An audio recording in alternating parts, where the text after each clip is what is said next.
Welcome back to another Out of Spec Reviews video, and welcome to another video in our van life series.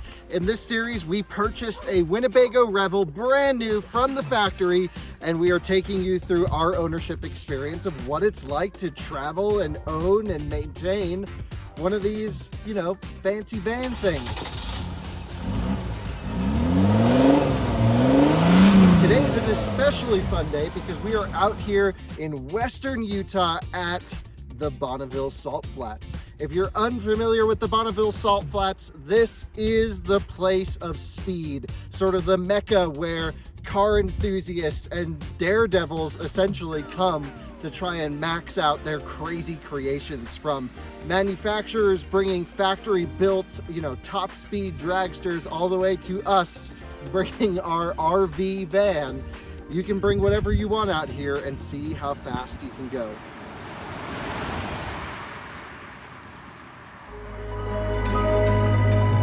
The Bonneville Salt Flats.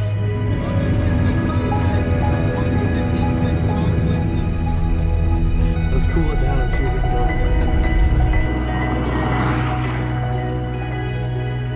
Known for its numerous land speed records, the Salt is also famous for infecting those who come with something called salt fever. Salt fever can best be described as the notion to want to keep chasing your car's top speed.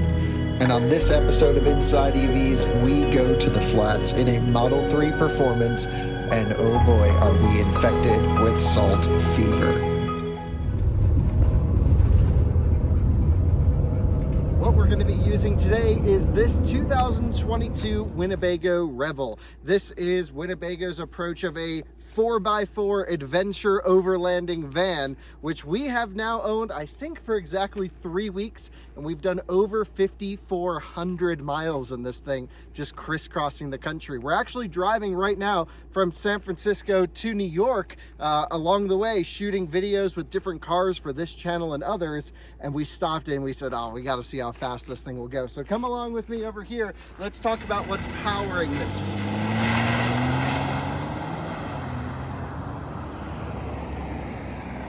First of all, this thing weighs about 10,000 pounds. We have all of our stuff in here and it's sort of maxed out. And here's what's moving it down the road. Wow, the hood is so hot, I almost can't even hold it open. There's a little hood stand over here in the corner, but it's so hot you can't even touch it. And you can see under the hood a 3-liter V6 turbo diesel engine. This is a beast, making 188 horsepower, folks. This is going to be struggling. We're also up at about 4,500 feet of elevation. Anything above like 3,000 feet of elevation, this van drives super weird. If you watch our 1 hour long sort of 2-week ownership update on this thing, you'll notice tons of turbo lag and this surging that I was showing everyone. That does not happen at sea level. It only happens up here. And on a day like today where it's 100 and something degrees outside, low 100s, yeah, this thing's struggling for sure. So what we're gonna do is fire it up, basically shred it as far as we can down this right here, which is the Bonneville Speedway, more or less. And it's just a random day. You can come here, it's Bureau of Land Management land, and as long as you don't make too many skid marks and donuts in the bottom here, or in the salt itself, the surface, then you're good. Let's talk about this surface because it's pretty incredible. It's essentially a whole bunch of rock crystals that make this entire salt base. And when you're driving down the road, the salt itself, it's a really interesting experience. At low speed, feels just like pavement. Maybe you get a little bumpy. Once you start getting above over 80, 90, 100 miles an hour, you start to dance around on the crystals. I'll link to another video. We brought a Tesla Model 3 Performance here almost exactly a year ago, and we were able to do just about 160 miles an hour down this exact stretch of salt. And when we got up above 120, it started to get all squirrely. And then once you get over 140, 150, then it seemed to lock itself back down. There's a whole bunch of myth on tire pressure. Some say you should overfill, some say you should underfill.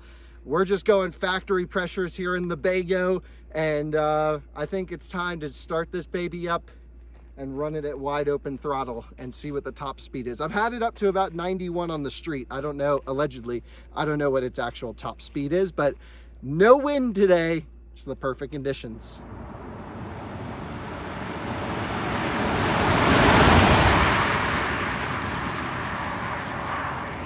Queued up at the start line here, let's get the van set up with all the settings. So let's head over here. We're gonna make sure ESP is off.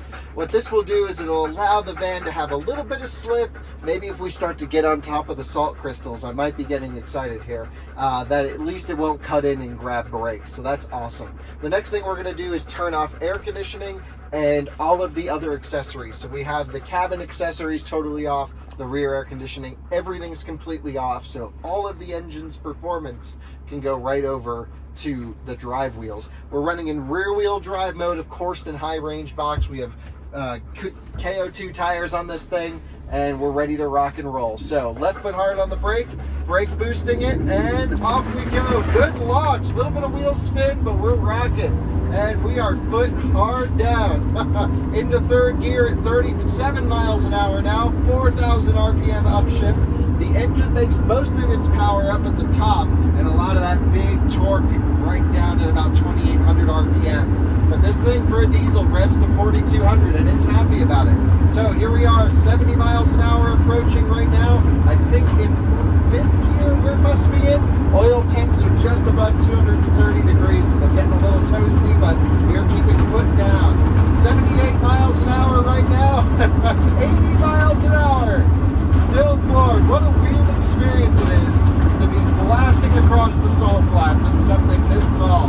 Now, thankfully, there's very little wind, but even with something this tall, you might even get a wind shear once in a while, so we need to be careful.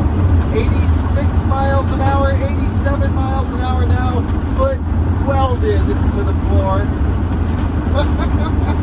This is an interesting experience. 89 miles an hour. Whoa, let's see, can we hit 90? Here's that little bit of side wind I'm feeling, and it seems to just be sitting at 89 miles an hour, still at 89. Going across a little bit of surface irregularities there, into upshift, so we're still doing 309 pound-feet of torque at 89 miles an hour. I think that's all she wants to do on the salt is 88. Yeah, we just lost a mile an hour. So there you have it.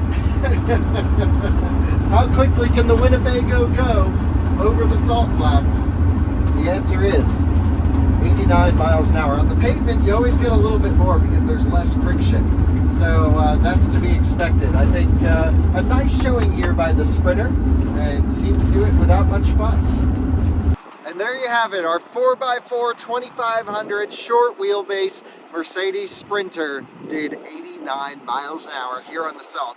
Honestly, an impressive showing compared to how fast I've had it on the pavement, and it took a while to get it up there. So, gotta say, this thing's a trooper. We've been having a blast with it, and this is just another adventure I'm happy we're able to share with you, maxing out our Winnebago Revel. Make sure to subscribe for plenty of more of van life adventures and other car reviews, of course. We'll see you back here very soon. Bye-bye.